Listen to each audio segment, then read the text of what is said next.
Y bueno, si hay algún inconveniente, alguna intrusión, cosas que están pasando con esta plataforma Zoom, tendremos que interrumpir si no podemos subsanar la dificultad. Voy a comenzar, tal vez más brevemente que la vez pasada, a comentar algunos puntos del teórico, de la unidad 1 del teórico.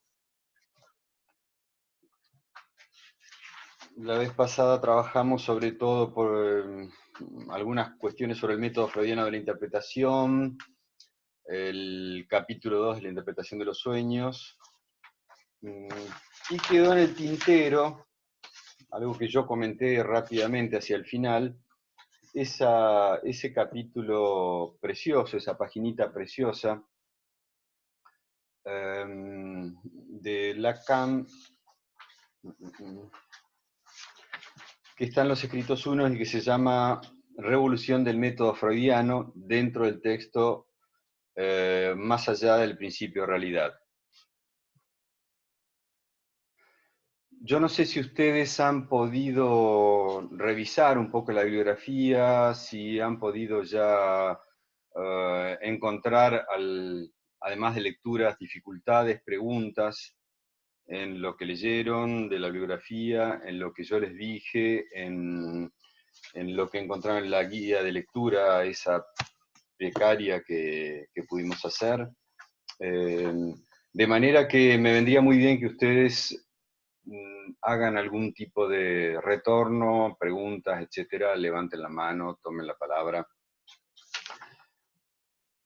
Respecto de, bueno, como recordarán la vez pasada, yo desarrollé sobre todo la libertad asociativa y la libertad interpretativa de tanto del analizante, del paciente que deviene analizante, como del analista, que a nivel de la interpretación, Lacan acentúa la libertad del analista respecto de cómo interviene, cuándo interviene, cuánto interviene.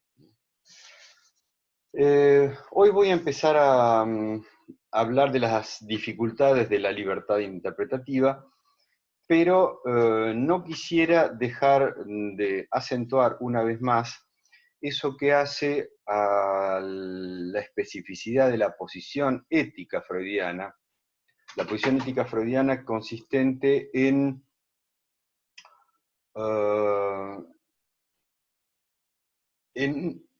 dar la palabra al paciente, dar la palabra al enfermo, dar la palabra al que padece, como quieran llamarle, sin ninguna presuposición respecto de lo que a él le parece, del aspecto, de lo que él ya sabe de este paciente. Dar la palabra es dar la palabra abierto, generoso, amplio, que supone una posición respecto del testimonio de quien viene a hablar de su síntoma que a lo mejor ningún médico ni ningún test psicológico actualmente podría determinar totalmente. Supone entonces una confianza en el testimonio de quien padece, que por supuesto que puede ser sospechosa, que siempre había sido sospechosa para la psiquiatría. Se había acusado a la histeria de simulación, de pitiatismo, de distintas formas de mentir al partener, de mentir al médico, de mentir a quien supuestamente pide ayuda. ¿No? Y Freud pasa por alto el tema de la verdad y de la mentira, y Lacan en este breve texto, en esta paginita que se llama Revolución del método freudiano, habla, en lugar de la relación con la verdad de lo que se dice, con si las palabras reflejan algo que tiene que ver con las cosas, ubica más bien una actitud de sumisión a lo real, dice acá Lacan, ¿no? Que Freud se somete a lo real que puede pasar a través del testimonio y que permite a Freud reconocer a un gran número de fenómenos que en principio parecen psíquicos quiere decir de la fantasía, de la ficción, ¿no? Psique viene de ahí, de ficción, ¿no? Freud le reconoce a esos fenómenos un cierto estatuto, una cierta entidad de fenómenos propios de un ser social cuya existencia no reside solamente en lo biológico, sino que reside también en ese vínculo con el otro que define el lazo social.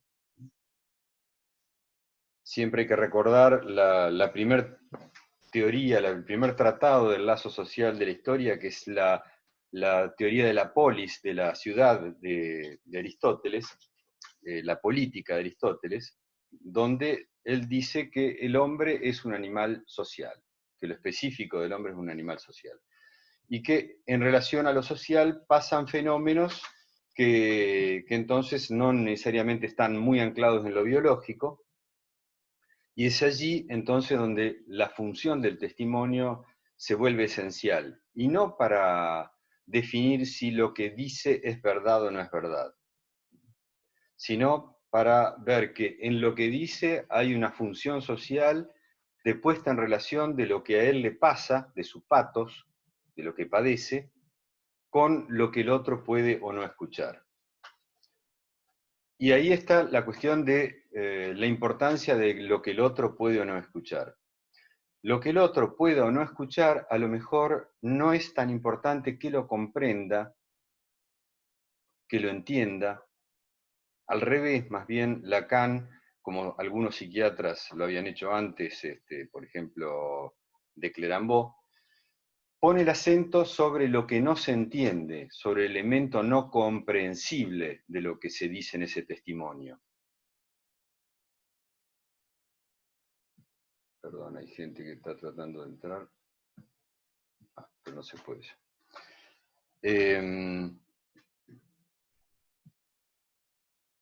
Entonces, el acento está puesto en lo que, más bien en lo que no se entiende, en lo que se trata de testimoniar, pero no se entiende, ¿no? Como no se entiende, tampoco tiene una eficacia demasiado sugestiva. Si uno no entiende algo que, no sé, que dice el paciente, sea porque es neológico, sea porque es alucinatorio, sea porque es una percepción que para él dice algo y para nosotros nada, en cualquiera de esos casos, más bien de lo que se trata es de prestar atención a ese testimonio de algo incomprensible, de un elemento que se trata de introducir en lo social, pero que no es muy del orden de lo comprensible.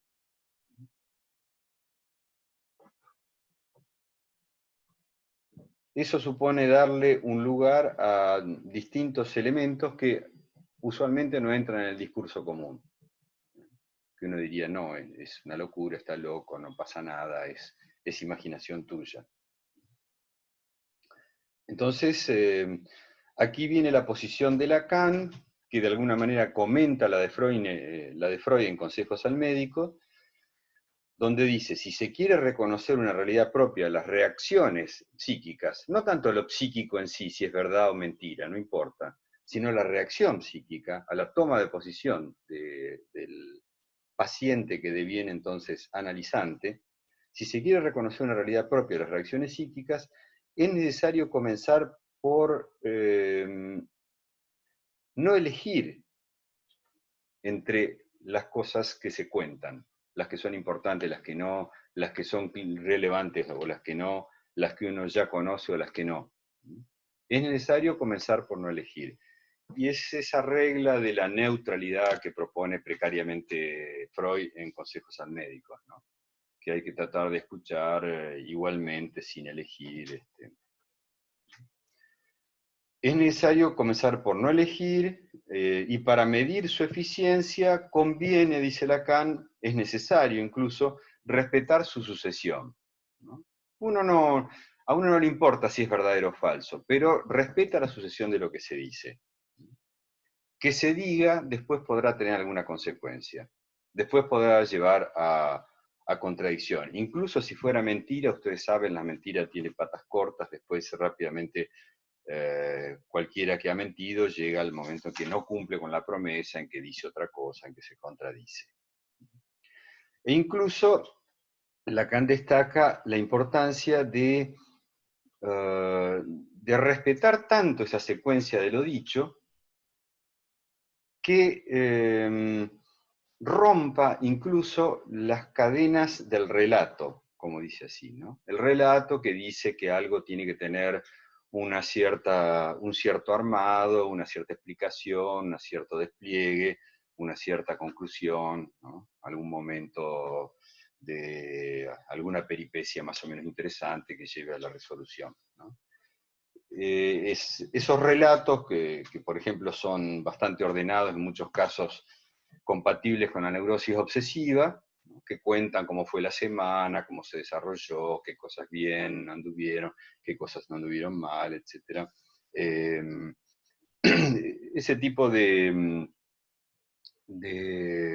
relato es algo que siempre es poco favorable a la asociación propiamente analítica o a la interpretación propiamente analítica, y entonces es algo lo que ustedes van a encontrar en Inhibición, Síntoma y Angustia de Freud, y en los comentarios de Lacan al respecto, que habla de la sinceridad del obsesivo, que va contando sinceramente algunas cosas, pero siempre de un modo parcial, ¿no? El relato sirve para aislar un significante del contexto donde tomaría un valor, por ejemplo, erótico o respecto del deseo o respecto del goce más o menos esencial. Entonces, respetar la sucesión para liberarlo de las cadenas del relato, ¿no? Uno toma el hecho de que la sesión pasada el analizante dijo tal cosa, hoy dice tal otra que es un poco distinta, ¿no? Cuenta un sueño y la vez pasada lo contó de un modo y esta vez lo modifica un poquitito, ¿no? Y allí está lo más interesante, dicen Freud, Lacan, ¿no? Distintos autores. Lo más interesante es en esa variación del relato, en ese cambio en el relato, en que hay algo que excede al relato o que falta en el relato, que resultó olvidado o que resultó excesivo. ¿No? Y en esa diferencia está como los bordes, los márgenes de lo inconsciente, entre el inconsciente y la conciencia, ¿no? Que es ese borde que tanto le gustaba explorar a Freud y que verdaderamente fue un analista que abrió todo el campo del inconsciente de una manera que todavía hoy estamos tratando de entender y de explicar y de hacer el inventario de las cosas que descubrió. Entonces, esto lleva a Lacan, en este breve capítulo, Revolución del método freudiano, a decir que así se constituye lo que se puede llamar la experiencia analítica, cuya primera condición es la ley de no omisión, que permite llevar al nivel del interés, de lo interesante. Interesante es una palabra interesante, ¿saben? Es autónima. Es una palabra interesante porque indica algo que no solo me concierne, sino que en alguna medida también involucra o interesa el deseo del otro. ¿Eh? Eso es lo interesante, cuando un goce o un deseo deviene también algo que repercute o que interesa al otro. ¿Mm? Entonces, esta ley de no omisión que propone Lacan como una parte de la regla fundamental de Freud, lleva al nivel del interés, reservado usualmente a lo notable, a todo lo que va de suyo, a lo que aparentemente no tiene mucha importancia, a lo cotidiano, a lo ordinario. Y esta ley, dice, sería incompleta sin una segunda ley, la ley de no sistematización, que plantea la incoherencia como condición de la experiencia. Sean incoherentes, dice de un modo o el otro el analista. Acordando así una presunción de significación, no una significación, sino una presunción de significación, una sospecha de significación, a todo un campo de desechos de la vida mental que han sido descuidados por la psicología de escuela, que tiene muchos siglos, y allí Lacan incluye a los elementos freudianos de los absurdos escenarios del sueño, los presentimientos, esos que uno tiene a veces y que no se cumple. Habría que incluir también esas profecías que uno sabe que van a pasar, pero que no hay manera de que el otro le preste atención, no tiene ninguna consecuencia que uno ya lo supiera, el síndrome de Cassandra, ¿no? Las fantasías de la ensoñación diurna, los delirios más confusos o más lúcidos, y además los fenómenos negativos que no tienen un estado civil, un estado societario en el discurso común, en el lazo social común que compartimos en la ciudad. Esos fenómenos negativos que son, por ejemplo, la sustracción del lenguaje, la caída del lenguaje, el lapsus del lenguaje, o los fallidos de la acción que nos sale mal, que no nos sale o nos sale mal. Los olvidos podríamos incluir ahí también, ¿no? Las caídas de la mémoire, de la memoria. Lacan destaca que memoria va precedida por esa partícula me, que en francés quiere decir un para nada, ¿no? La memoria es una desmemoria en realidad, ¿no? En ese caso. Bueno, y estas dos reglas, la de no omisión y la de no sistematización, o regla de la incoherencia, son reunidas por Freud según el concepto de la época en la ley de asociación libre, dice Lacan, ¿no? Lo cual, para Lacan, si lo dice así, según el concepto reinante en la época, ley de asociación libre, es porque la asociación libre es una contradicción en los términos, ¿no? Es una contradictio in adjecto, ¿no? Es una contradicción, es una especie de decir una cosa y decir la contraria al mismo tiempo. Si es asociación, no es libre. Si es libre, disocia, más bien. El acto, en ese caso, si es un acto libre, tiene algo siempre de disociativo, aun cuando pueda reasociar de otra manera. Y respecto de la asociación, entonces, libre contradictoria, Lacan va a dedicar a lo largo de su obra distintos comentarios. Encontramos, por ejemplo, en la dirección de la cura, un capítulo, un punto que está más adelante, que está señalado ahora en la bibliografía actualizada, es el punto 7 del capítulo 4 de la dirección de la cura, escritos 2 en español, que es un capítulo que está titulado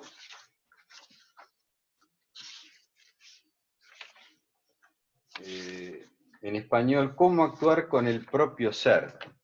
O sea, está mal traducido porque en realidad la expresión de Lacan, el subtítulo de Lacan es Comment agir avec l'être, cómo actuar con el ser, no con el propio ser. No es tan asegurado que el ser sea propio. Creemos que el ser es propio, creemos que el cuerpo es propio, pero hay muchas cosas que en la clínica en particular que nos llevan a revisar esa idea de propiedad. En realidad, la idea de que el cuerpo es propio es un efecto del discurso amo, ¿no? No podría haber un cuerpo ni propio si no fuera porque existe el discurso del amo que así nos lo discierne, que así nos lo hace creer. El discurso analítico suele mostrar otra cosa, que a veces el cuerpo no es tan propio, que ha sido invadido, no sé, por un virus hoy en día, por alguna otra enfermedad, por un síntoma histérico que se ha apropiado de nuestro cuerpo y que hace que no podamos disponer de la mano derecha para redactar la tesina, por ejemplo. Bien, entonces con esa acotación respecto del título del capítulo cuarto, cómo actuar con el ser, en el punto 7, Lacan dice, el analista es el hombre a quien se habla y a quien se habla libremente, en principio. ¿Qué quiere decir esto? Se pregunta, ¿no? Todo lo que puede decirse sobre la asociación de ideas no es más que ropaje psicologista. Los juegos de palabras inducidos están lejos. Nada es menos libre. El sujeto invitado a hablar en el análisis no muestra en lo que dice, a decir verdad, una gran libertad. Y creo que quien ha tenido una experiencia de análisis personal sabe que en algún momento vuelve a decir lo mismo y que quiere decir otra cosa y no le sale y se despierta ese fenómeno, ese efecto de la repetición que conocemos por nuestro análisis o por nuestra vida, ¿no? Donde hay cosas que preferiríamos que no y sin embargo se repiten, y otras que preferiríamos poder decir, poder abrir, nos quedan vedadas, no podemos alcanzarlas, no podemos decirlas. Entonces, continúa Lacan, no es que esté tan encadenado por el rigor de sus asociaciones, que lo está, sin duda ellas, las asociaciones, le oprimen, lo encadenan, pero, sin embargo, la dificultad mayor, particularmente para el neurótico, pero en general para el analizante, es que esas asociaciones podrían desembocar en una palabra libre, en una palabra, en este momento le llama plena. No sé si más adelante conservaría ese término, ¿no? Una palabra plena, una palabra performativa, no sé. Una palabra plena, esa palabra libre, esa palabra plena, tiene esta dificultad que podría resultarle penosa, que podría doler. Una palabra plena puede ser algo que duele, que justamente es cuando eso se pronuncia que ustedes han pasado por psicopatología y han visto algunos jugueteos de Lacan con el nudo, y de alguna manera si quieren volver sobre eso en clínica de adultos pueden hacerlo desde el comentario de Lacan a la intervención de André Albert, que está en la bibliografía de la unidad 1, El placer y la regla fundamental, donde el Lacan del 75, ya rompiéndose la cabeza con esas trenzas mínimas y tan difíciles de manejar que son los nudos borromeos, está sin embargo tratando de decir algo sobre la libertad, sobre la posibilidad de despliegue de lo simbólico, ¿no? Que lo simbólico en principio, el bla bla bla de un análisis, es algo que uno puede desovillar, desenrollar y hablar y hablar y hablar y hablar, a lo mejor durante años, sin que parezca que eso tenga ningún límite, y es lo que lleva a Freud a la pregunta por el análisis si puede ser algo interminable, infinito. Y en ese punto, justamente, Freud, Lacan, pero sobre todo asentado aquí por Lacan, ubica el punto en que la palabra supuestamente libre puede ser penosa, puede doler. Y en ese punto lo simbólico, que uno creía poder desovillar, ¿no? Creía poder tironear y desovillar ad infinitum, en algún punto tironea sobre el nudo, produce un efecto de pinzamiento que duele, como cuando a ustedes se les pinza, por ejemplo, una vértebra con la siguiente, hace un efecto de pinza y les duele a veces localmente en la zona de la columna que sea, y otras veces duele hasta el efecto ciática, por ejemplo, ¿no? Les duele hasta el dedo gordo del pie, ¿no? De modo terrible, ¿no? Ese pinzamiento es el punto justamente donde lo simbólico intersecta fuertemente con lo real y que ya no se puede decir cualquier cosa. porque duele. Ese es el punto más fuerte, más álgido, más interesante y más importante de la clínica psicoanalítica. El punto en que la palabra libre deviene penosa, deviene algo que duele, que divide, que parte al medio. Todo lo anterior, las fantasías, los sueños, el bla bla bla, las interpretaciones, los juegos de palabra, incluso hasta la transferencia favorable que hace que uno se sienta mejor y que al analista le parezca buenísimo, ¿no? Que todo lo que hace está bien, ¿no? Es una especie de juego hipnótico. A veces Lacan dice es una hipnosis al revés, donde el analista se cree que es un gran terapeuta y se cree que lo que le dice el paciente es verdad.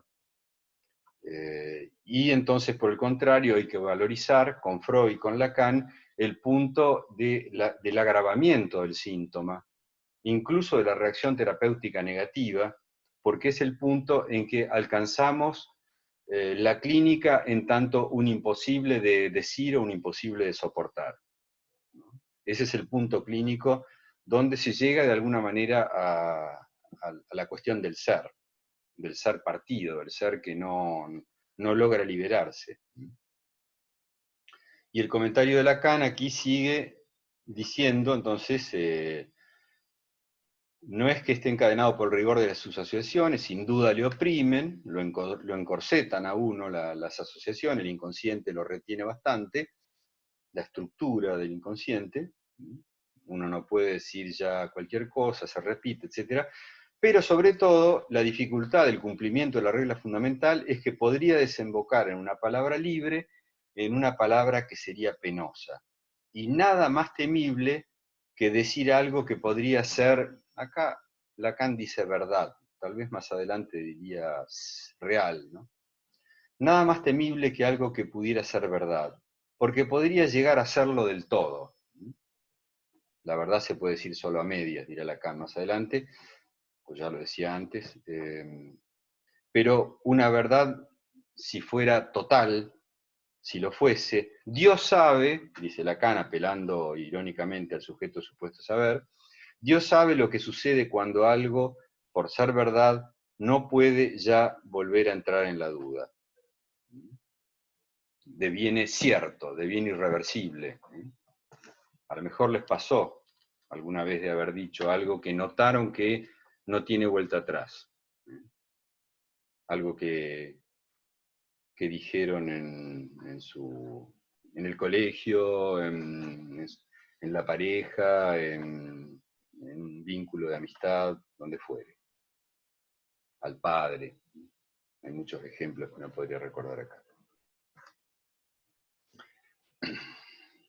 Entonces, más adelante Lacan dice, bueno, yo soy el primero en preservar lo indecible, el hecho de que hay cosas que por eso tal vez no sea mejor decir, o que no se pueden decir, o que si uno las dijera sería del orden de lo peor. Lacan dice que la mitad solo puede decirse a medias, porque decir lo verdadero de lo real remite a algo del orden de un goce incestuoso, en fin. No es para comentarlo ahora, pero sí solamente para indicar que Lacan ha trabajado de esa otra parte de la verdad que es mejor no decir.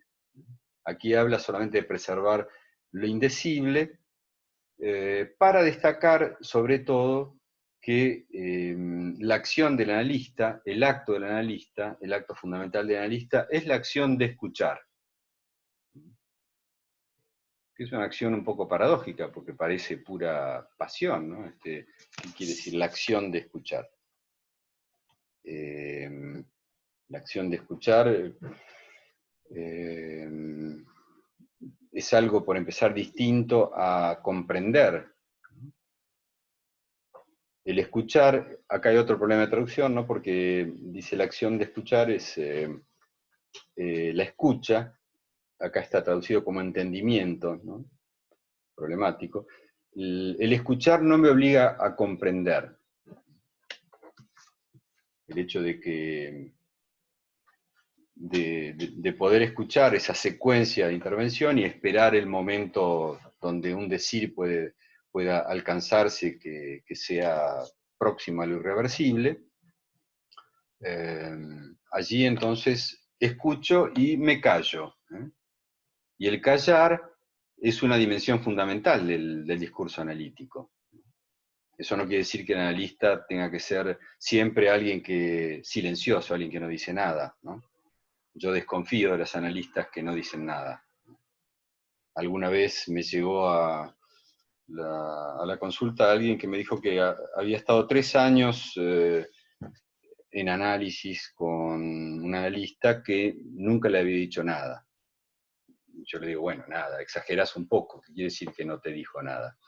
No, nunca me dijo nada, pero nunca una interpretación, nunca un gesto, nunca una palabra de aliento, de una palabra castrativa, algo. No, nada, nunca habló, no le conozco la voz. Es un poco exagerado, ¿no? Lacan mismo decía, yo no creo en el alcance de un decir silencioso totalmente, ¿no? Y de hecho, hay en Lacan, no sé si ustedes conocen esa manera que él tiene de ubicar en el discurso analítico lo que está del lado del analista y lo que está del lado del analizante.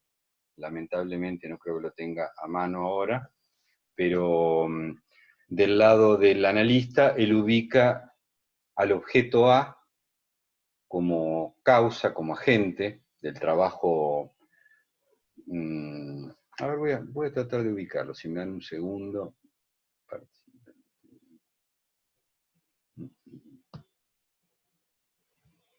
Porque para algunos de ustedes esto será muy familiar, para otros no. Eh,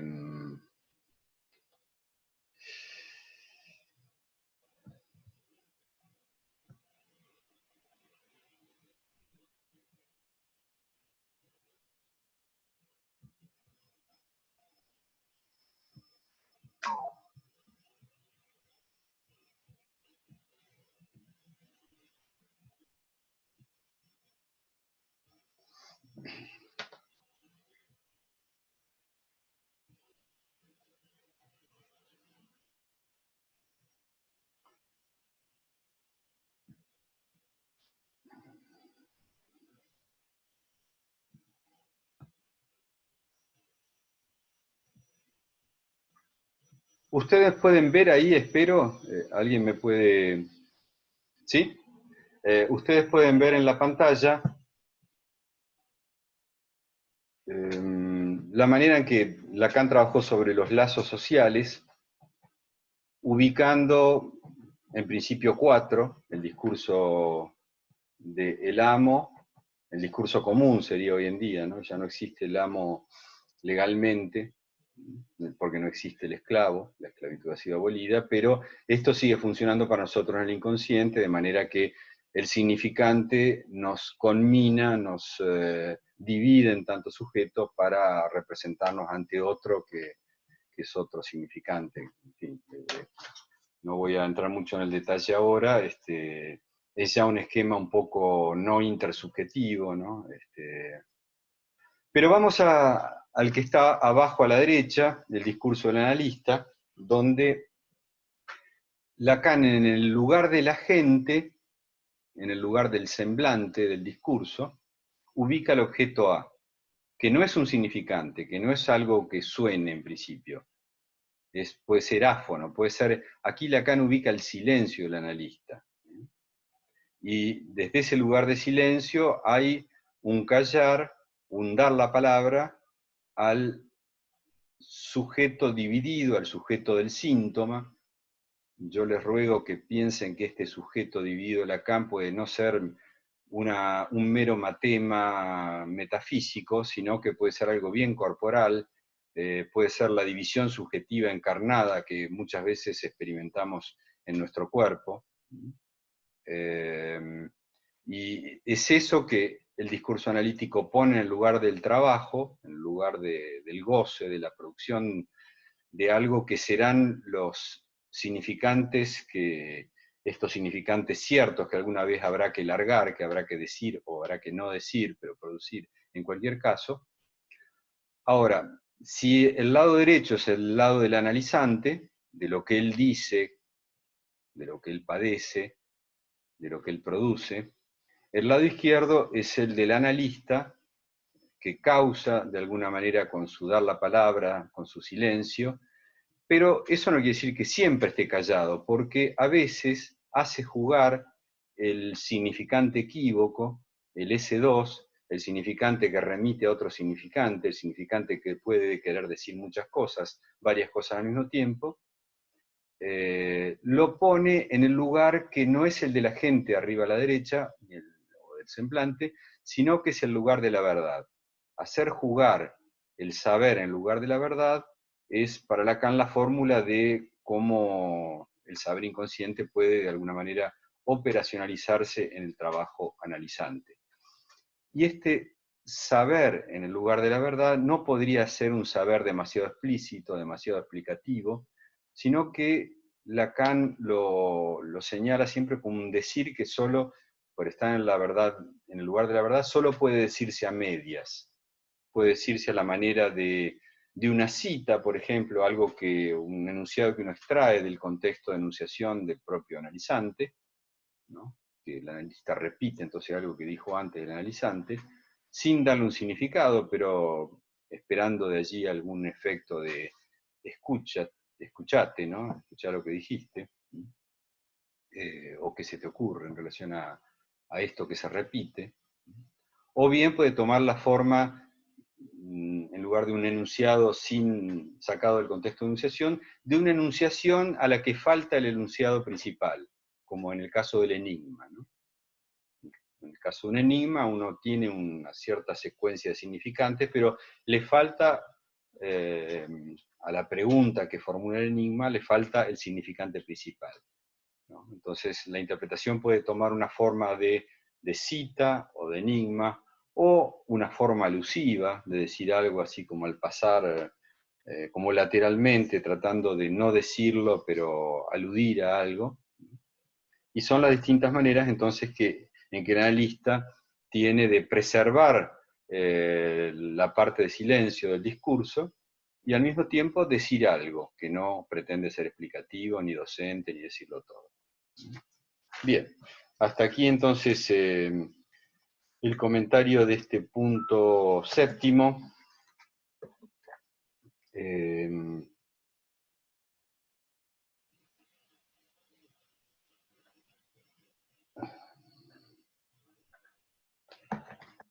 Hasta aquí entonces el comentario. Y añado algo solamente respecto de la cuestión de lo... Si puedo volver al... dejar de compartir. Añado algo respecto de la asociación que siempre es algo coercitivo, algo encadenante, podríamos decir. Son las cadenas inconscientes que uno cree que dice libremente, pero no es tan libre. Y por oposición al encadenamiento que en algún momento duele y divide, uno podría oponer a eso, a la división del sujeto en la neurosis, por ejemplo, a la división que designa el punto de patos máximo del síntoma, del síntoma cuando ya no tiene ninguna explicación de fantasía, ¿no? Cuando es puro patos, puro padecimiento, uno puede oponer a esa asociación la disociación, ¿no? Porque también existe lo disociativo. Existen las psicosis disociativas, por ejemplo, donde parecería que nada se liga con nada, que hay sujetos que pueden decir cualquiera, un neologismo, una alucinación sin ningún sentido ni para él ni para los otros, pero bueno, es lo que han percibido y confiamos en su testimonio.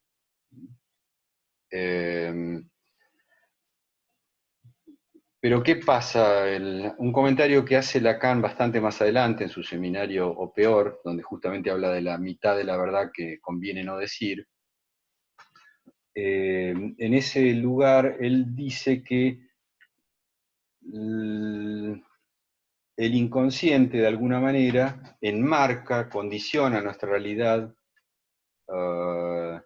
es tan coercitivo, en algún sentido, es tan determinante, es tan estructurante, que aun cuando uno crea poder disociar, cuando uno con libertad psicótica, por ejemplo, cree poder disociarse, no dividirse, sino simplemente contar su certeza y dejar la otra parte para que se divida el que lo escucha, ¿no? Sin embargo, eso que se ha disociado de la realidad, podríamos decir, de la realidad compartida, sin embargo, reaparece afuera, reaparece en el exterior, ¿no? Se impone en el exterior, según el mecanismo que Freud llamó, en fin, como pudo, de proyección, por la cual lo que es forcluido o expulsado de lo simbólico retorna de alguna manera exteriormente en lo real. Entonces, el psicótico que se siente libre, que se cree libre, que quiere poder ser totalmente independiente de los demás, sin embargo encuentra que los demás piensan acerca de él, lo juzgan, le traban tales o cuales cosas, lo operan de un modo o de otro, ¿no? De manera que lo que parecía una disociación exitosa termina siendo un encadenamiento muchas veces horroroso.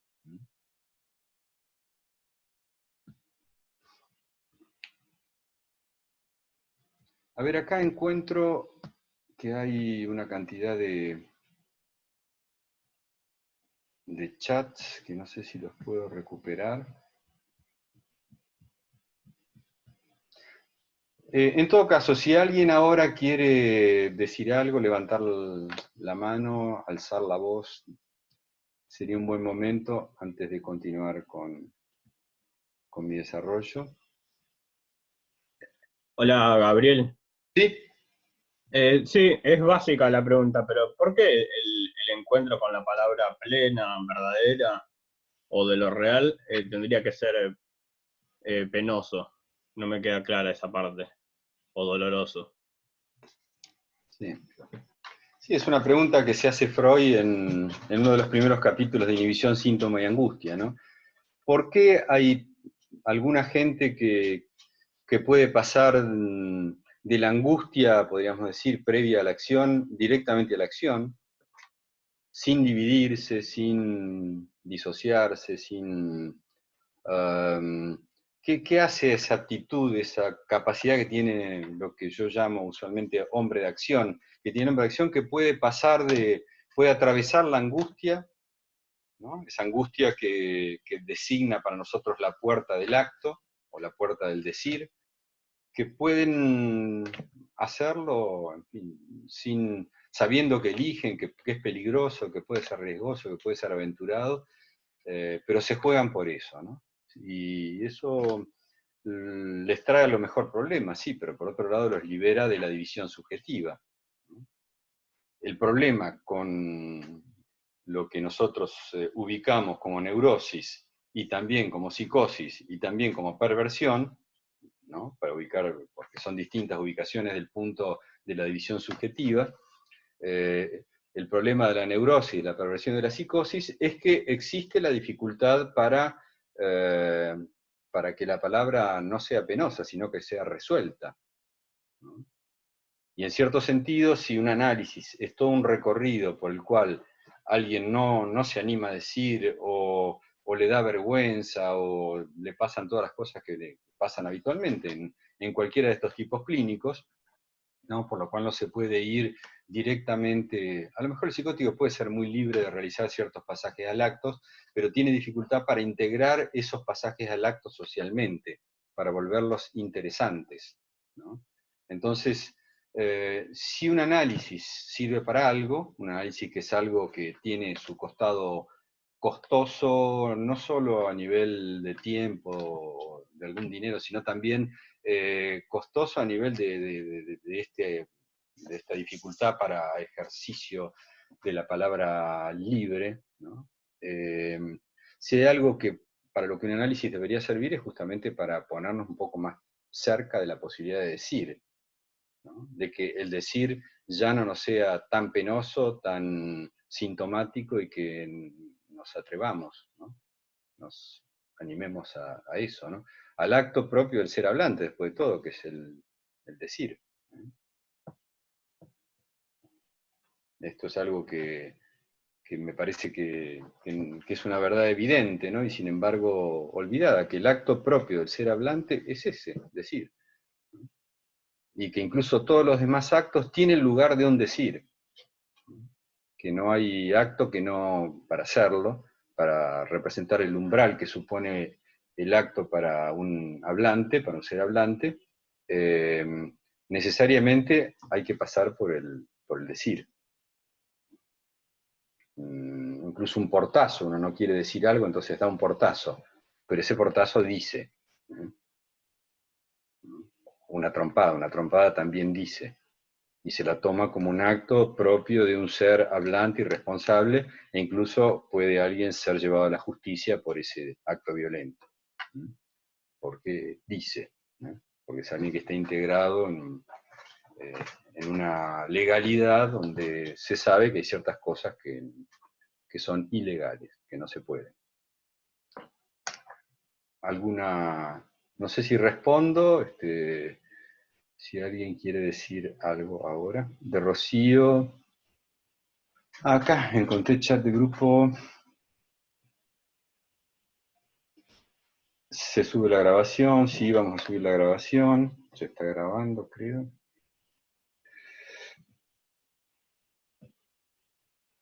Sí, se está grabando.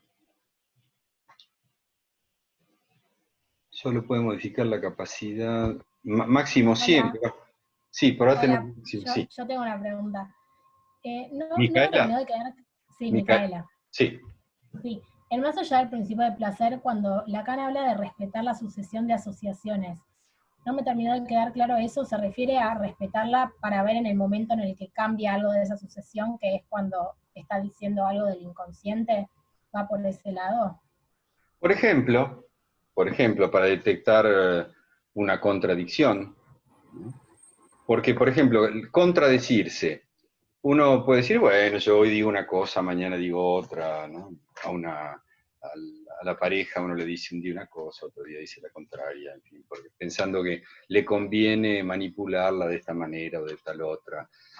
A la larga eso puede tener consecuencias, ¿no? Contradecirse, en cierto sentido, es lo contrario de decir, ¿no? Es como borrar con el codo lo que uno escribió con la mano, ¿no? Es algo que lleva en algún momento podríamos llamarle al trabalengua, ¿no? A que uno, en fin, empieza a tartamudear, a trastabillar, ¿no?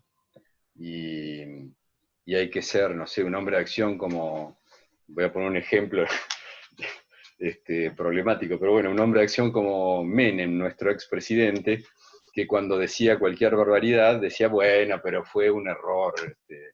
No, bueno, pero en Argentina sabemos que las cosas, que los actos fallidos, que los lapsus tienen algún valor de verdad. No, no, para nada, eso fue solamente un error, ¿no? Pero bueno, como era un tipo que había leído las obras completas de Sócrates, verdaderamente uno no puede hacer nada con él, ¿no? Saben que él dijo que había leído las obras completas de Sócrates, que no dejó ninguna línea escrita, ¿no? Su escriba fue más bien Platón, ¿no? Entre otros. Pero bueno, hay gente que resuelve las cosas así fácilmente, ¿no? Como también el nudo, la resolución del nudo, no era el nudo Borromeo, sino el nudo gordiano, ¿no? Que se le presenta a otro hombre de acción, más de acción que Menem incluso, Alejandro, llamado Magno, el hijo de Filipo de Macedonia, que conquistó todo el mundo conocido prácticamente y helenizó, bueno, lo que ahora conocemos como Occidente. En algún momento se le presenta un nudo complicado de resolver y el tipo agarra la espada y lo corta, y lo resuelve así, ¿no? Por supuesto que la solución analítica del nudo Borromeo no es la de la espada, ¿no? Y de hecho, si ustedes leen este precioso, son 2, 3 paginitas, comentario de Lacan a la exposición de André Albert sobre la regla fundamental, van a ver cómo Lacan dice, Algo por lo cual lamento dar la impresión de concederle a André Albert una buena nota, ¿no? Seguramente André Albert era algún analizante un poco obsesivo, ya que no necesita de mí para otorgársela solo, dice, ¿no? Y es que él ha decentemente, viene al caso decirlo, es lo que se debe decir, lo que conviene decir, ha hecho intervenir en esto la función de la lógica, que es desde luego lo único por lo cual hay un acceso a lo real. Y no soy yo quien va a enseñarle la observación que ha hecho en cuanto a la regla fundamental. En una pequeña nota al pasar, dijo la singularidad de lo que no debe ser omitido. ¿No? Ubica allí Lacan la singularidad. No la singularidad de cada uno, que es un personaje diferente, queer, que no es como los demás, ¿no? Es por la singularidad de algo que no debe ser omitido, donde Lacan toma algo que le parece fundamental, dice que lo extrajo de su exposición, que él tomó muchas notas de lo que había dicho André Albert, y ha seguido muy cerca todo lo que dije, y esta referencia a la singularidad, pienso que hay bastante gente aquí que ha leído Aristóteles, en Francia en aquel momento se leía Aristóteles, acá ya no, para saber lo que singular es algo muy distinto de lo particular. Lo particular es algo bastante devaluado en nuestra época, ¿no? En nuestra época de ideología más bien queer, ¿no? Donde todos somos singulares, lo cual es una contradicción, porque si todos somos singulares, somos todo el orden universal, ¿no? Es el problema de la ideología inclusive de este momento, ¿no? Que parecería que la universalización, la equiparación resuelve muchísimas cosas. Puede resolver a nivel ciudadanos, ideológico, etcétera, etcétera, pero no a nivel clínico. Alguien entre los que intervinieron evocó la particularidad, justamente. Para Aristóteles, lo que existe es, en fin de cuentas, lo particular, porque Aristóteles decía que lo particular es eso, que existe tal cosa que, por ejemplo, es blanca o es no blanca o lo que fuere. Lo particular, eso se define por una cierta forma del nudo estructural, del nudo Borromeo, que he creído poder escuchar en esta referencia que hace André Albert a la particularidad. La particularidad se define por cierta relación con lo universal. En cierto sentido se puede decir que si no hubiera simbólico, que habla de ideas universales, una especie de inyección de significante en lo real con la cual estamos forzados a arreglárnosla, no habría, sin embargo, síntoma. El síntoma es algo que juega en la intersección entre simbólico y real, justamente, ¿no? En el nudo Borromeo de Lacan, el síntoma es ese punto de pinzamiento, de fricción entre simbólico y real, ese punto de dolor. Y el síntoma es la particularidad. Lacan aquí claramente ubica el síntoma como la particularidad. No hay que pretender ser singulares a nivel del síntoma. A nivel del síntoma estamos forzados a la particularidad. Somos histéricos igual que otros histéricos, somos neuróticos obsesivos, aunque no querramos saber nada con los otros neuróticos obsesivos como ellos. Somos psicóticos, aunque nos creamos seres de excepción, igual que los otros psicóticos. Y el hombre Schreber tuvo que explicar en el capítulo 20 de sus memorias que su caso era muy parecido al de una paranoia, pero diferente en este punto, dice, ¿no? Capítulo 20 de las memorias. Y es que los paranoicos son esos que refieren todo a ellos mismos. En mi caso es diferente, porque en mi caso no soy yo quien refiere todas las cosas a mí, sino que es Dios quien refiere todas las cosas a mí, ¿no? O sea que ya ven cómo él se las ingenia para ser de una singularidad excepcional y al mismo tiempo, bueno, de todas maneras se da cuenta de que comparte bastantes características con los paranoicos.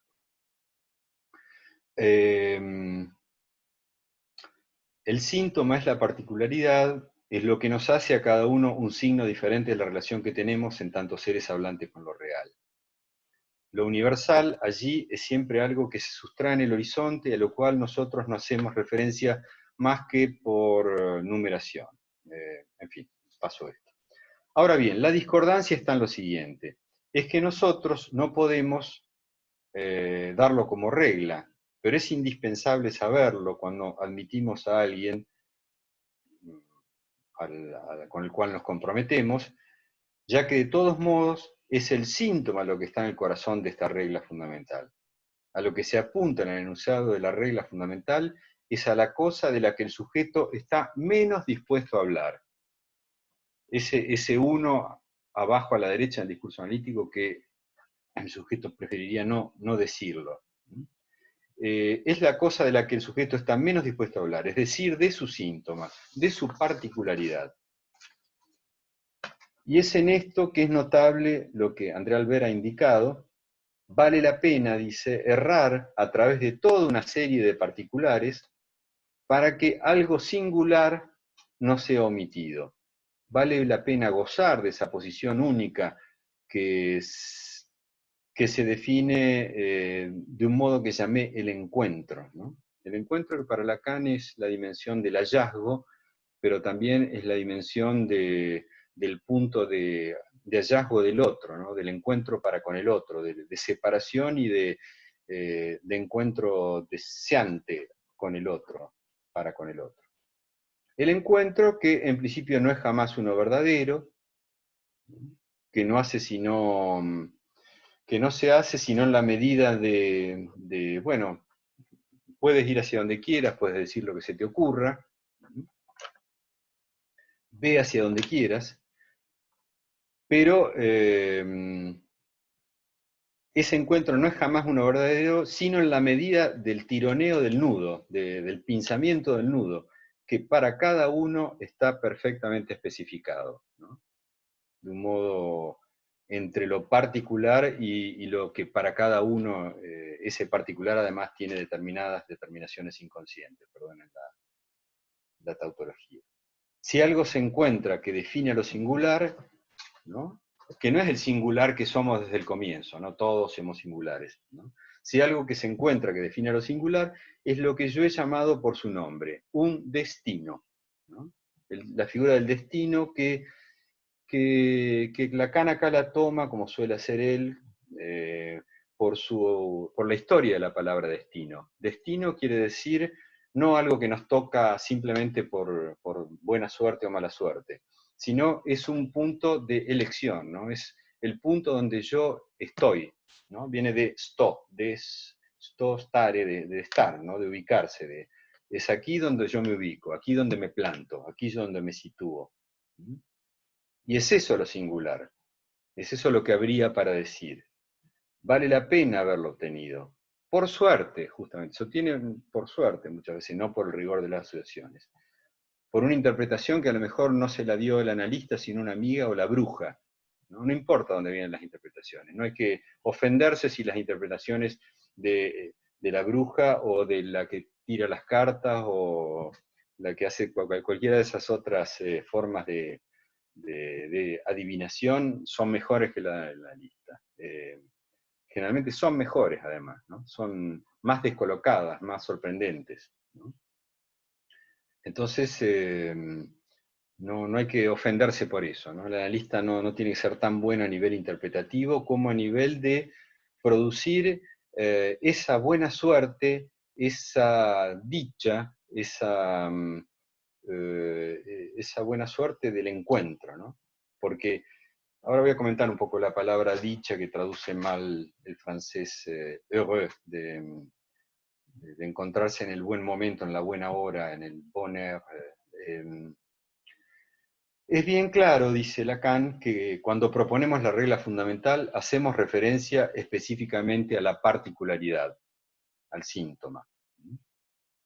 El principio del placer es eso a lo cual bastante gente se aferra, a lo normal, a la norma fálica, a las distintas maneras que hay de ubicarse en relación a lo cortés, a lo normal. Pero el análisis nos indica que no hay más que el nudo del síntoma, y que hay que sudar bastante, hay que padecer bastante, trabajar bastante para llegar a aislarlo. Tanto hay que sudar que uno puede incluso hacerse un nombre, como se dice, con ese sudor, ¿no? Por ejemplo, el hombre de los lobos, el hombre de las ratas, se han hecho un nombre de ese sudor, ¿no?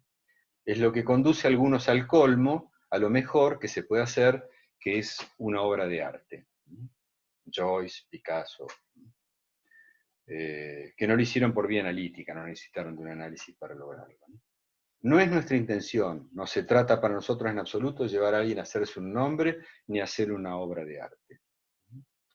Lo nuestro, un poco más humilde, consiste en incitarlo a pasar por el buen agujero de lo que le es ofrecido a él como singular, ¿no? O sea, restituir la relación de lo simbólico con lo real y con lo imaginario, de modo que su existencia no sea algo tan tironeado, tan tirante, que se pueda simplificar el nudo, que se pueda pasar de ese esquema complicado que van a encontrar en el texto particular, singular, de un pintor argentino, un nudo completamente complejo, llevarlo a la simplificación de los 3, 4 elementos con que se trenza nuestra vida, como para poder hacer de eso un uso más sensible, más simple, más libre también.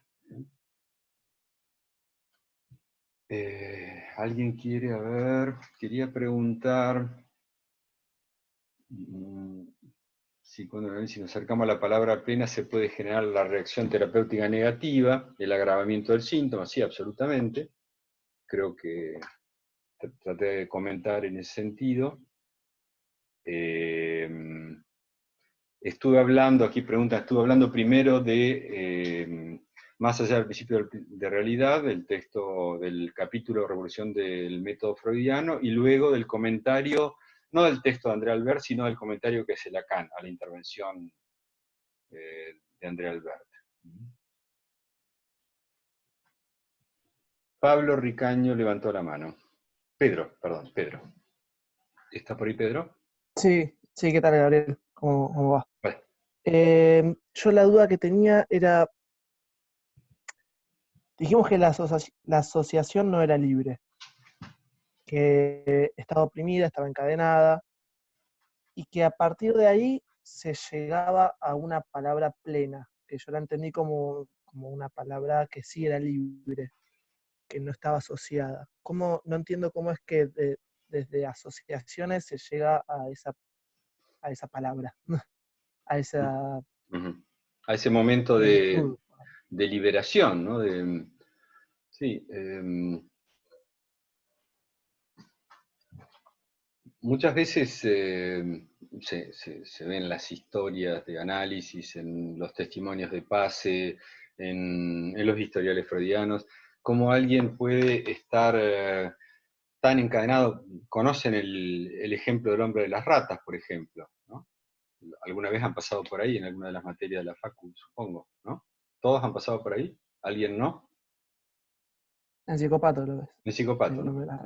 Sí. Bueno, recordarán que ese pobre hombre estaba realmente muy encadenado por asociaciones que le eran bastante, en buena medida, inconscientes, ¿no? Porque él sabía, pero no sabía, porque estaba en el inconsciente, que distintos significantes, como eran el del matrimonio, Heirat, el de las deudas, raten, plazos, el de, bueno, las ratas mismas, rate, ¿no? El significante rate, todas esas estaban conectadas por un significante único, por un S1 único, que es, en alemán, se puede escribir RAT con minúscula, ¿no? Que no es ni siquiera un sustantivo, y que va a aparecer en rate, que es más complejo, RATTE, ¿no? Rata, y que va a aparecer en Heirat, matrimonio, Raten, en Spielrate, rata de juegos, literalmente, jugador empedernido como era el padre. Y que incluso todo eso está asociado a su primer momento sintomático en la vida, y que es aquel momento en el cual él, bueno, encontró algo que le gustó muchísimo, que es la posibilidad de meterse debajo de las polleras de Fräulein Petter, ¿no? su niñera, y que ella la dejó que revise un poco, que la toquetee, y le encantó. Y se le armó, en principio, una pulsión de ver, dice Freud, ¿no? Un empuje a ver, ¿no? Y quería volver a hacerlo. Y ella, de vez en cuando, se lo permitía. Pero en algún momento eso, en lugar de ser una simple pulsión, que podría decir uno, bueno, ¿qué tiene de malo ver los genitales femeninos? Se le vuelve, sin embargo, algo que por alguna razón restituye las coordenadas estructurales de la castración, del goce-castración, ¿no? Castración y goce son dos caras de la misma moneda para el ser hablante, ¿no? Algo que aparece como un goce, de todas maneras despierta inmediatamente una respuesta inconsciente, castrativa, que es la idea propiamente deliriosa, dice Freud, delirante, deliroide, delirios en alemán, la palabra deliroide, la idea deliroide, de que los padres podrían adivinar sus pensamientos o su pulsión de ver, su deseo de ver, ¿no? Que aunque los padres no estén, la nana lo protege, la niñera lo protege, lo cobija literalmente debajo de sus ropajes, de la mirada del otro, y sin embargo a él se le impone la idea de que los padres podrían colegir, adivinar sus pensamientos. ¿Cuál es el término en alemán de ese? Yo lo leí en alemán en su momento y no podía creer cuando encontré eso. El término en alemán, hoy en día ya lo debe saber mucha gente, es erraten. Es un verbo, por lo tanto va en minúscula, raten, erraten. Y ese adivinar, ese colegir, ya incluye el significante que después vendrá a ser el significante al mismo tiempo del goce y problemático, goce-castración, ¿no? Entonces, resulta de allí alguien que ya, en lugar de tener la pulsión de ver, tiene la compulsión de ver, que es otra cosa. Una compulsión es distinto de una simple pulsión. En la pulsión uno va y hace lo que le gusta. En la compulsión, en cambio, uno va y se refrena, ¿no? Típico en la neurosis obsesiva, ¿no? El creer poder ir hacia la cosa y refrenarse, inhibirse, ir y venir, ¿no? Alternar entre tirar la piedra y ir a recogerla, porque puede ser peligroso, ¿no? Entonces, alguien que queda así trabado de esa manera, con el rigor de esas asociaciones, que el tipo termina con la idea horrorosa del tormento de las ratas, etcétera, y torturado por ese tipo de cosas, bien, un tratamiento de 2-3 meses con Freud lo lleva un poco a liberarse de eso, ¿no? A poder estar en una posición diferente, más digna, no tan encadenada por el rigor de esas asociaciones verdaderamente horrorosas, al mismo tiempo gozosas y horrorosas, ¿no? Y la verdad es que no es tan interesante, la verdad, vivir de esa manera. Me parece, ¿no? Es un ejemplo que un breve periodo de trabajo, bueno, está bien que eran 5 veces por semana con Freud, lo lleva a liberarse un poco del rigor del encadenamiento de esas asociaciones del goce y del horror al mismo tiempo. Me parece un ejemplo, ¿no? Que podría valer a lo mejor para cualquier otro caso si uno tuviera las coordenadas que Freud encuentra con tanta facilidad en ese caso, ¿no? ¿Sí? Entonces sería a través de estas, se llega a la palabra plena a través de asociaciones que no ve el paciente, como no termino de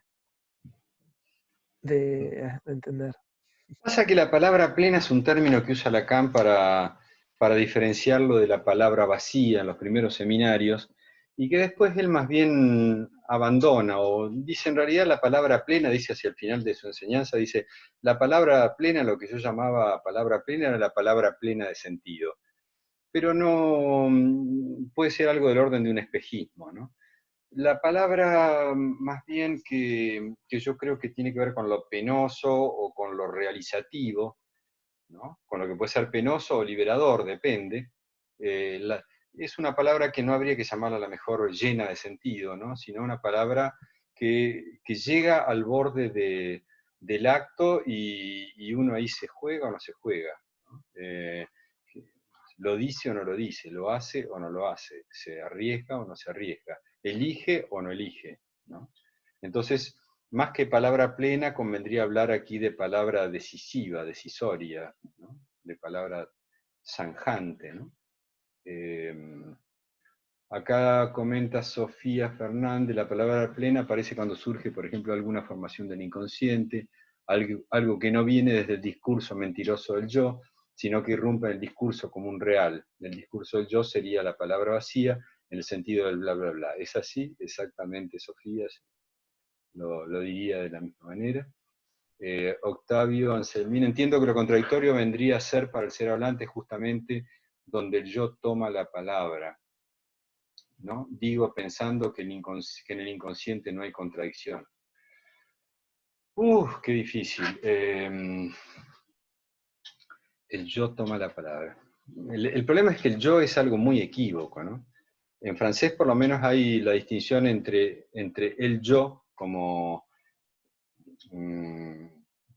entidad narcisística, podríamos decir, de reconocimiento, de satisfacción, de autosatisfacción incluso, eso de ponerse una buena nota, o bueno, ponerse una mala nota, no importa, pero estarse poniendo notas. El yo es el moi, ese yo en francés, M-O-I, el moi. Mientras que Lacan distingue de ese moi el yo de la enunciación, el yo del enunciado y la enunciación, que es, por ejemplo, cuando uno dice, yo les prometo tal cosa, ¿no? Que en 10 minutos termina, ¿no? En ese yo es el yo que está en el enunciado, es un yo que no se califica, que no se reconoce, simplemente que se enuncia, pero que está en el enunciado al mismo tiempo indica algo de la situación de enunciación, porque el yo del enunciado es el que designa, en principio, al yo que está en ese momento hablando, a quién está en ese momento hablando, ¿no? Entonces, ya tenemos tres yo, el yo del reconocimiento, el yo del enunciado, el yo de la enunciación. Si alguno de esos yo tiene que ver con la contradicción o con la realización, creo que con la contradicción seguro, porque basta con que uno prometa para que pronto llegue a contradecirse, ¿no? Mejor que prometer es realizar, decía el general, por eso, ¿no? No conviene prometer porque rápidamente eso lleva a que uno no puede cumplir con todas sus promesas, ¿no? Ahora, ¿qué pasa en el caso de cuando uno realiza algo? Lo que pasa en el momento en que uno realiza algo es que ya deja de estar dividido por un momento, y entonces, en el momento en que uno lo está realizando, no hay quien lo reconozca. No hay el uno mismo para reconocerlo. Entonces, el correlato a nivel del reconocimiento y de la conciencia, el correlato a nivel de la conciencia y del reconocimiento del momento del acto, del momento realizativo del acto, es la Verleumdung, es el desconocimiento, que uno no sabe bien. Uno no puede al mismo tiempo hacerlo y apreciarlo. Hacerlo y ponerse una buena nota, o hacerlo y ponerse una mala nota. Eso se puede, hacerlo y ponerse una mala nota se puede porque supone dividirse, supone contradecirse. Pero realizar algo y tener plena conciencia de lo que se está haciendo, eso más bien son dos cosas que se excluyen. El correlato a nivel del reconocimiento del acto es del orden de ese término que algunos usaron para la perversión, muchos, y que Lacan más bien reserva para el acto, ¿no? Para el acto en general y sobre todo para el acto analítico, que es el desconocimiento del propio acto, ¿no? En el momento en que uno lo está poniendo en ejercicio, no lo conoce. Por eso es que no es tan pleno ni de sentido, ni de reconocimiento, ni de buena nota. Y que por eso también es que distinguimos entre el momento terapéutico, digamos, el momento en que se realiza un análisis, en que se lleva adelante el trabajo de un análisis, y el momento clínico de ver qué efectos se produjeron, que nunca coinciden del todo, ¿no? El momento clínico es el momento de reflexión sobre lo que pasó, sobre lo que hubo de eficaz y lo que no. De manera que, en fin, el yo es una especie de epifenómeno, ¿no? a nivel del reconocimiento, a nivel del enunciado, incluso a nivel de la enunciación.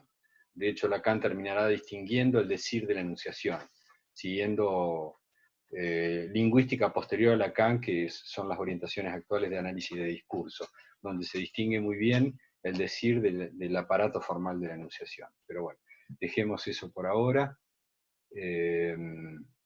Tal vez el año que viene va a venir, quien iba a venir este año, Jacqueline Autier, a hablarnos del decir en esta época, del decir en la época del análisis de discurso, y vamos a poder entonces conversar con alguien que sabe bastante de eso, ¿no? Escribió un libro muy importante que se llama Ces mots qui ne vont pas de soi, esas palabras que no van de suyo, esas palabras que cuando se dicen se contradicen, esas palabras que se autodesconocen, ¿no? Y que forman parte de lo que Freud nos enseñó en la psicopatología de la vida cotidiana, a ver que el significante no solo puede no significar nada, sino que puede significar cosas contradictorias, equívocas, sobredeterminadas, etc. Y con eso tenemos que lidiar y con eso tenemos que armarnos una vida, una posición, un decir, un decoro.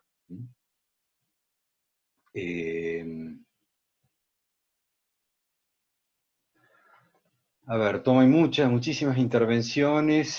Quiero saber si entendí bien el síntoma entonces del orden de lo particular, de lo clasificable. Y si es así, ¿en dónde quedaría lo singular? Sí, el síntoma es del orden de la clase. Más que lo clasificable, que suena ya a sospecha Foucaultiana, digamos, sobre la clínica, ¿no? Más que lo clasificable es lo que pertenece a una clase, ¿no? Lo que pertenece a una clase por oposición a la noción de conjunto, ¿no? El conjunto, en el conjunto no se necesitan de clase, puede ser conjunto con una mosca, una palabra y una planta y el escritorio y un globo que contiene todo eso, ¿no? Y eso es un conjunto con 5 elementos que no forman una clase de ninguna manera, pues no son todos vivientes, no son todos, etc. Se podría poner un espíritu también para decir algo que no tenga nada de material. Entonces, el síntoma forma parte de lo particular en el sentido de que no hay síntoma que no sea algo reconocible como tal, que no sea algo del orden de lo que se sabe que es sintomático, de que hay un saber sobre eso, que hay una historia sobre eso, y que incluso los síntomas más nuevos, ¿no? Los que se creen más nuevos, como ser, qué sé yo, cortarse la lengua en dos, o, a ver, dígame síntomas de ahora, nuevos, los últimos. La anorexia no me digan porque existe desde la antigüedad. Cualquier forma de la histeria también. ¿Qué síntomas nuevos hay? Las adicciones, todo eso existe desde siempre.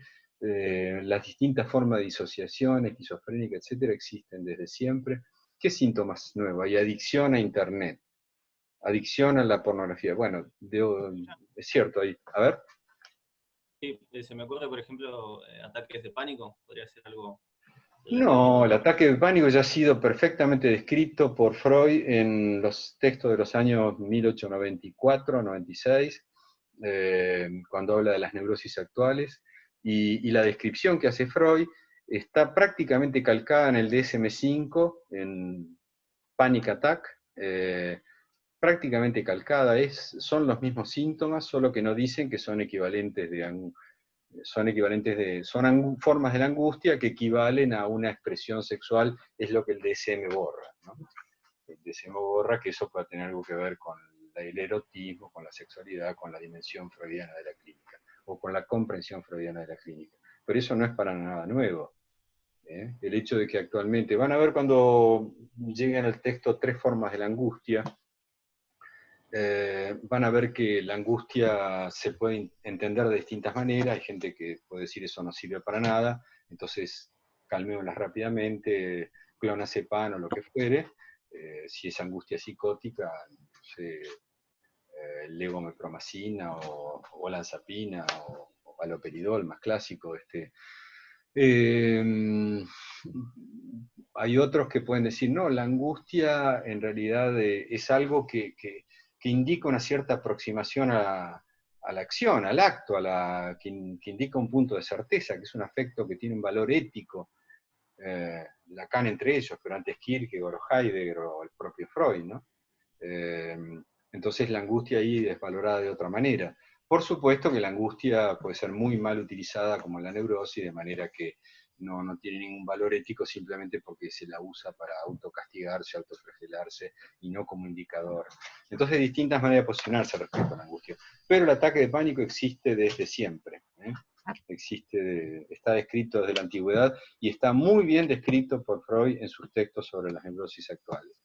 No es nuevo, está en el DSM-5, pero está también en Freud, en el primer Freud. ¿Algún otro síntoma nuevo? ¿Realmente nuevo?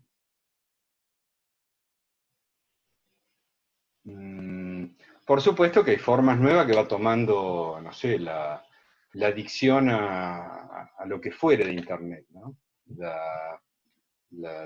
Los que son internautas que no pueden salir de ahí, que están todo el tiempo con el smartphone y que incluso cuando se encuentran con los amigos o en la cena familiar, bueno, yo soy bastante así también, debo decirlo, no podemos dejar muy lejos el celular porque estamos todo el tiempo viendo a ver qué pasa con, no sé, con el WhatsApp, con otros tipos de comunicación, con la información, con cómo está el coronavirus o lo que fuere, no sé, yo no puedo. Yo acá en mi celular tengo, por ejemplo, la fuente inmediata de consulta respecto de cuál puede ser la significación de un término en cualquier lengua extranjera, o también la historia de la palabra, ¿no? Entonces yo escucho alguna palabra y me distraigo de la conversación y me pongo a buscar a ver de dónde sale esa palabra, ¿no? Qué sé yo, cada uno tiene sus propios síntomas, sus propias locuras. Y entonces, bueno, se van renovando las formas, pero de todas maneras hay ciertas particularidades que siguen siendo como las de antes, ¿no? Incluso ¿La fibromialgia puede ser? La fibromialgia es algo que no se puede localizar en ningún lado, que es una especie de dolor en todo el cuerpo, que los médicos no le encuentran ninguna razón, que... Disculpen un segundo. Un segundo.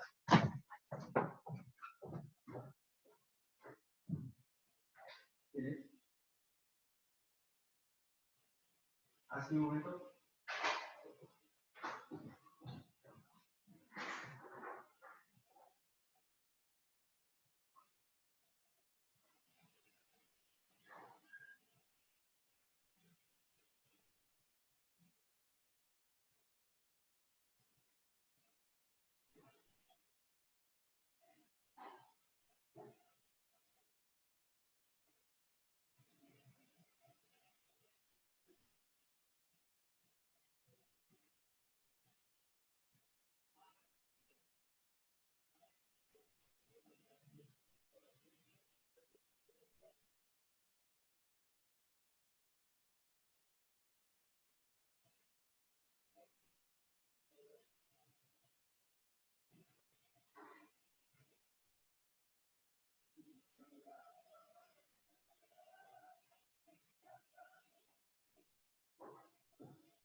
Perdón, disculpen, pero me trajeron justo una bolsa de psicofármacos que no son para mí, sino para alguien que los necesita y que...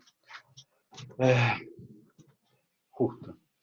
Entonces, fibromialgia. La fibromialgia es una designación, yo no sé bien la historia, ¿ven? Tendría que consultar con mi celular desde cuándo existe el término fibromialgia. Voy a hacerlo en un rato.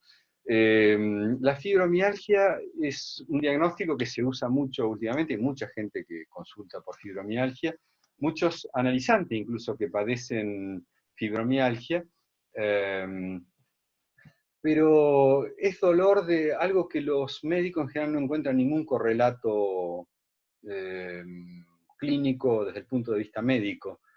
Los estudian de distintas maneras, neurológico, endocrinológico, electromiograma, todo tipo de estudios, y no encuentran absolutamente nada en la mayoría de los casos. O si encuentran son cosas que no son propiamente fibromialgia, sino algún problema articular, alguna artritis, algún pinzamiento de artrosis o artritis vertebral, etcétera, etcétera. Pero la fibromialgia en sí mismo es un síntoma que responde a coordenadas que no se sabe cuáles son, y entonces los psicoanalistas, los psicólogos sobre todo, yo no soy psicólogo, pero soy doctor en psicología, mi origen es como médico, mi título habilitante es de médico, pero digamos, en general, los psicólogos podemos sospechar que entonces no tiene nada desde el punto de vista biológico, y que entonces es un síntoma de tipo psi, ¿no? En realidad no es un síntoma psi justamente, porque lo que le duele es el cuerpo, y no hay ningún correlato representacional, ¿no?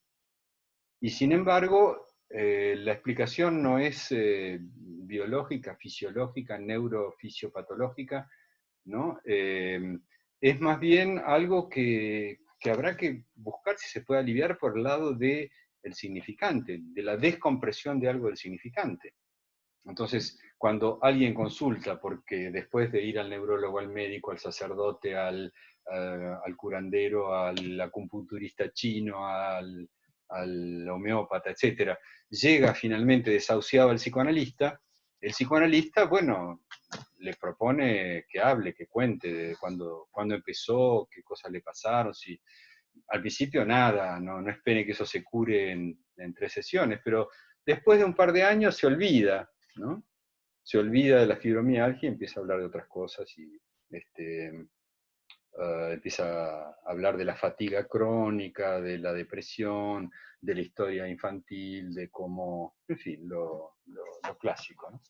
De manera que la fibromialgia, como designación, es nueva, como padecimiento es parecido a muchas cosas que pasan desde hace mucho tiempo, ¿no? Por ejemplo, tengo acá un libro gordo, que no he podido leer mucho todavía, que se llama, es un término asedia, de la asedia monástica. ¿Ustedes conocen ese término asedia en español?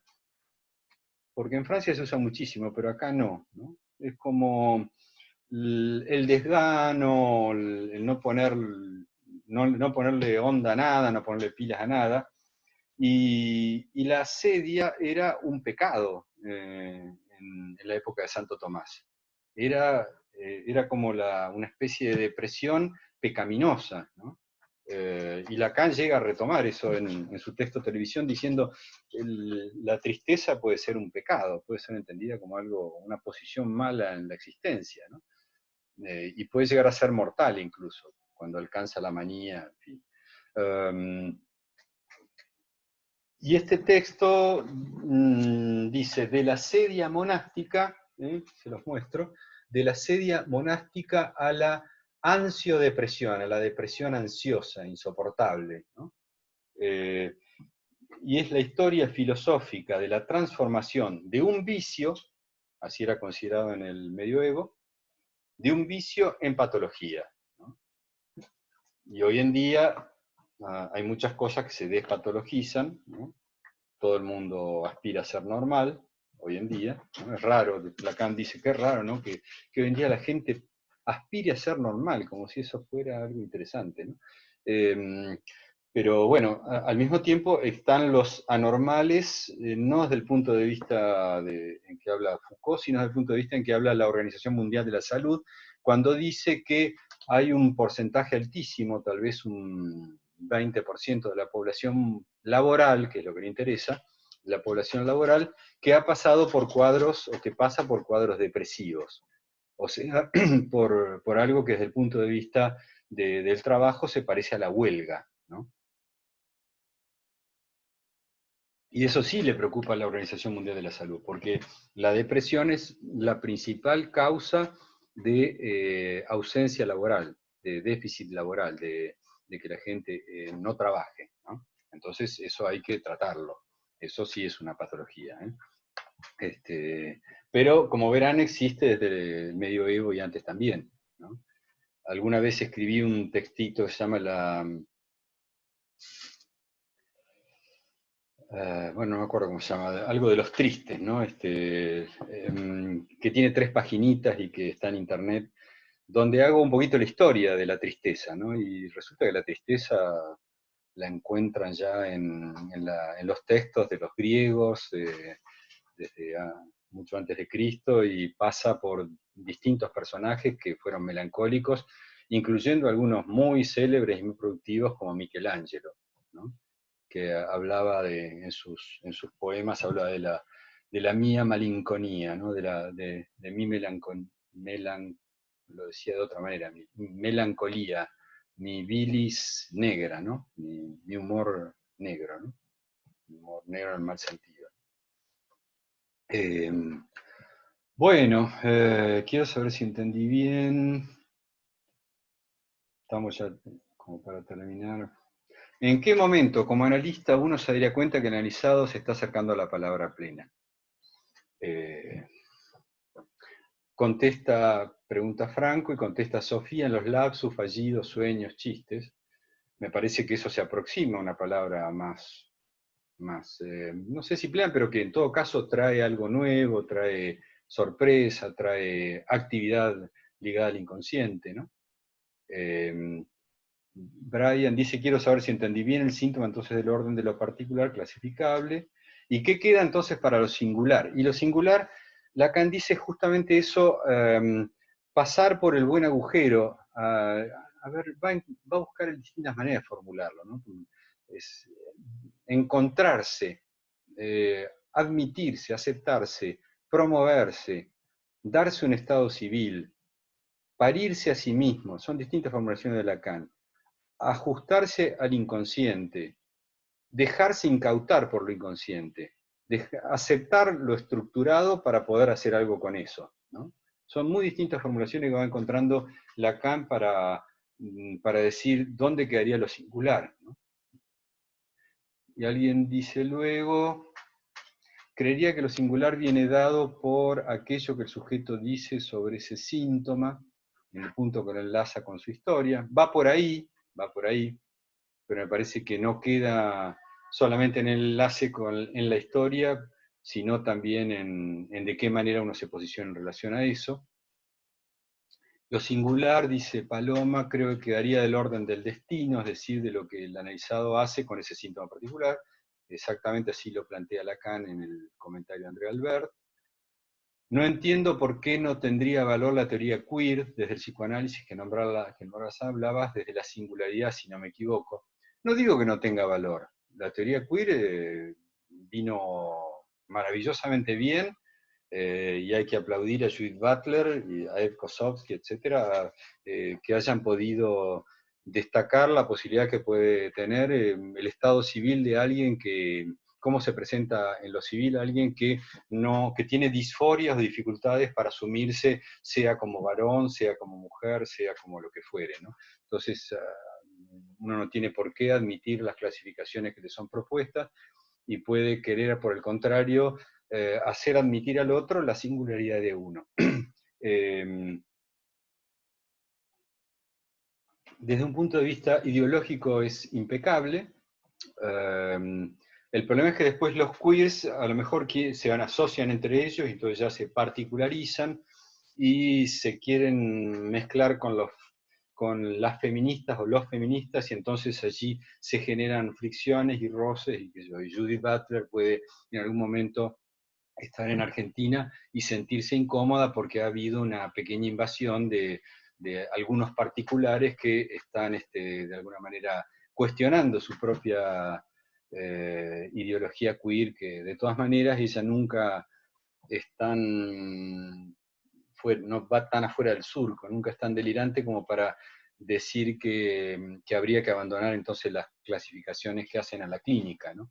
Ella respeta la clínica, lee con bastante detalle a Lacan, e incluso dice, bueno, el problema que tenía Foucault respecto de estas cuestiones es que pensaba que el análisis es una suerte de confesión al servicio de quién sabe qué instrumento de poder, y entonces por eso desconfiaba tanto del psicoanálisis. En fin, cuando llega un queer como llegan, a consultar al analista y dicen, yo soy queer, y además no hace falta que se presenten mucho porque vienen con distintos peinados y atuendos como para que quede bien claro, o sea, ya hay una cierta particularización de todas maneras. De todos modos, después cuando empiezan a contar su historia, bueno, resulta que uno no les pide que se encasillen, pero empiezan a hablar de las cosas que habla cualquiera que empiece un análisis, que es del papá, de la mamá, del momento en que muere el padre, de la desprotección, del desamparo, de los abusos, de esas cosas que, en fin, que de un modo u otro hacen a la particularidad, a las distintas formas de configuración de la particularidad, de manera que no creo en que por lo menos alguien que viene un dispositivo analítico haya que dejarlo en su estado totalmente queer, ni tampoco que haya que hacerle reconocer un diagnóstico, porque yo no le impongo el diagnóstico a nadie. El diagnóstico más bien es algo que se arma, y de eso van a trabajar más adelante. El diagnóstico se arma en base a lo que el propio sujeto experimenta como algo que no le va, de él mismo que no resuelve, que no encuentra la manera, que no está de acuerdo, en su punto de desacuerdo personal, no en el desacuerdo que puede tener él con alguien de afuera, por más que sea un clínico o lo que fuere, ¿no? Que sabe de alguna cosa, ¿no? Eso no tiene ninguna importancia. Entonces no digo que no tiene valor la teoría queer, por favor. Lo que digo es que conviene contextuar las cosas. Una cosa es lo que planteamos a nivel sociológico, ideológico, etcétera, etcétera, y otra cosa es el problema clínico de alguien que consulta por un punto de desacuerdo consigo mismo.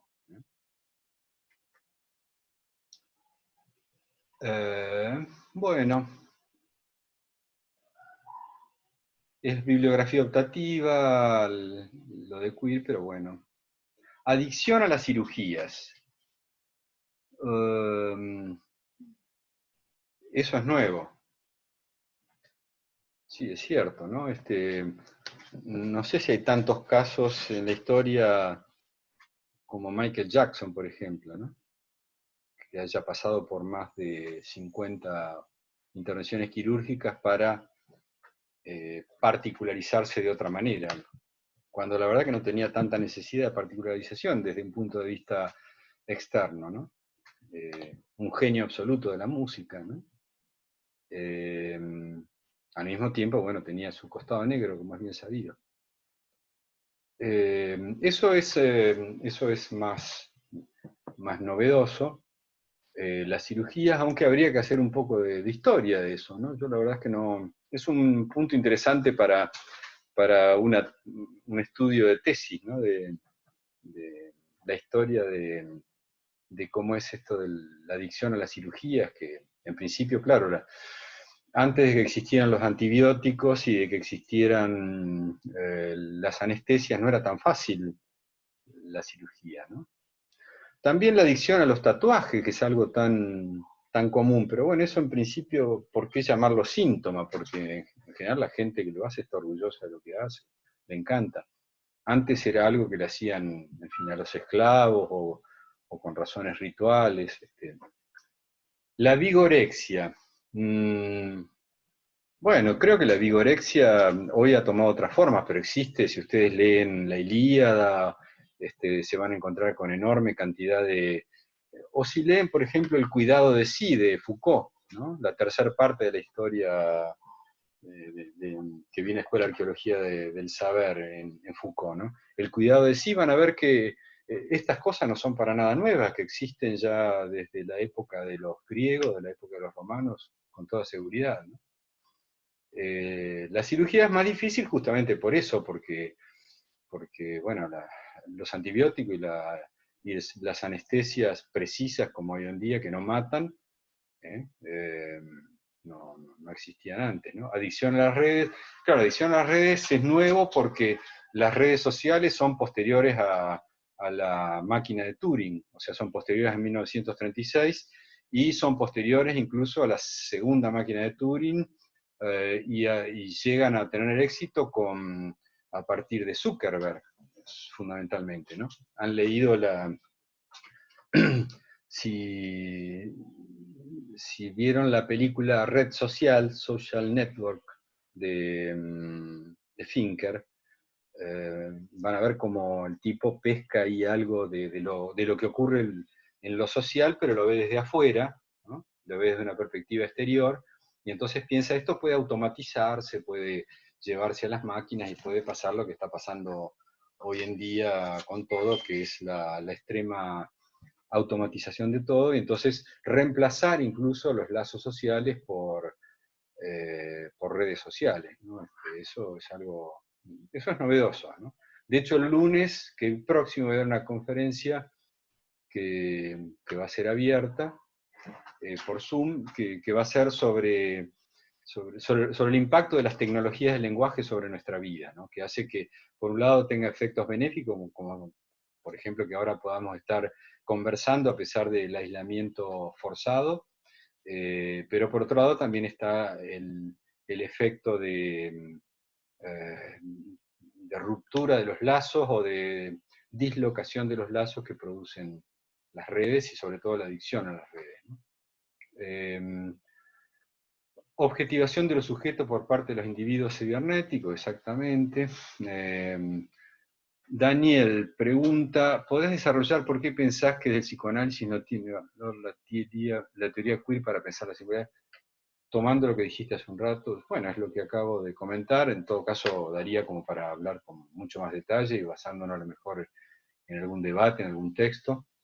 Con respecto a nuevas sintomatologías, se me ocurre qué pasa con tantas nuevas patologías que se nombran ahora en la niñez, muchos sin sustrato biológico. Bueno, eso hace al enorme debate, al enorme ruido que hubo en el pasaje del DSM-4 al DSM-5, ¿no? Donde mucha patología, mucha patologización de cosas de la niñez viene de la mano del hecho de que actualmente hay industrias que promueven que ciertas cosas deben ser consideradas patológicas y entonces conviene administrar fármacos y entonces en el DSM-5 se incluyen una cierta cantidad de patologías que en particular Allen Francis está totalmente en desacuerdo con que el CEO del CM4, del DSM-4, está totalmente en desacuerdo con esta promoción de las patologías de la infancia y tantas otras, simplemente porque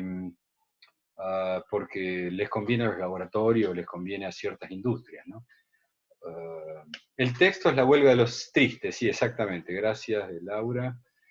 Desidia, se dice hoy, de la sedia, supongo, podría ser. Butler no es queer, es feminista, bueno, habría que discutir eso. Hay muchas feministas, por ejemplo, Rosy Braidotti, que más bien la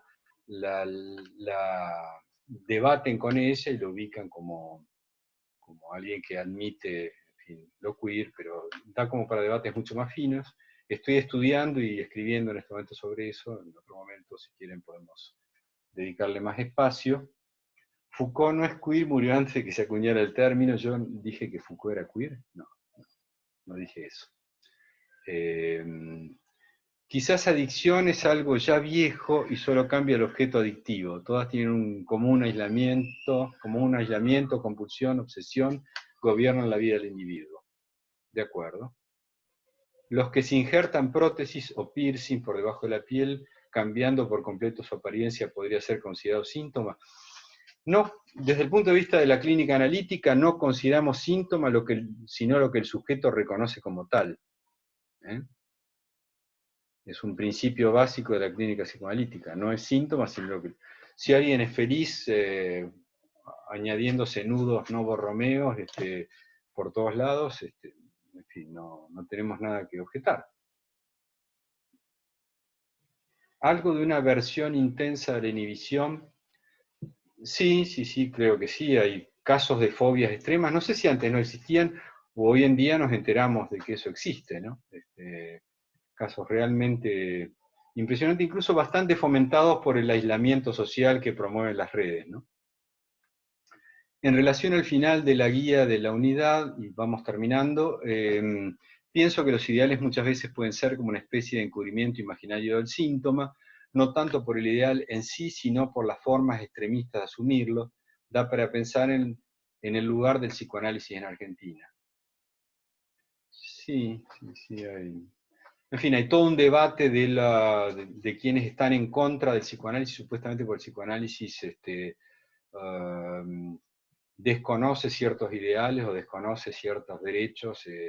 Me parece que no es la posición nuestra, y justamente a partir de esto que acabo de decirle, de que nosotros no le llamamos síntoma, sino a lo que el sujeto reconoce o experimenta como tal, me parece que eso nos libera de este tipo de debates o acusaciones que pueden ser muy interesantes de alguna perspectiva y también muy de establecer muros e imposibilidades de charlar, por otro lado, ¿no?